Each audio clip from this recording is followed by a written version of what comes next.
நமது தமிழச்சி தங்கப்பாண்டியன் அவர்கள் பார்லிமெண்ட்டில் ஒரு முக்கியமான கோரிக்கையை வச்சிருக்காரு. என்ன கோரிக்கைன்னா, நம்முடைய கலைஞர் அவர்களுக்கு பாரத ரத்னா விருது கொடுக்கணும் அப்படின்னு கேட்டிருக்காரு.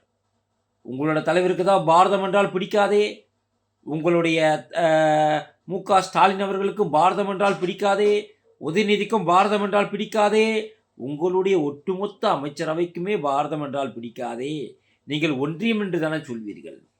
எனவே தமிழச்சி தங்கப்பாண்டியன் அவர்களே, நீங்கள் அடுத்த முறை உங்களுக்கு வாய்ப்பு கிடைத்தால் நீங்கள் பார்லிமெண்ட்டில், அதாவது பாராளுமன்றத்தில் எங்கள் தலைவருக்கு ஒன்றிய ரத்னா விருது கொடுங்கள் என்று கேளுங்கள். உங்களுக்கு இப்போது நான் ஞாபகப்படுத்துகிறேன்.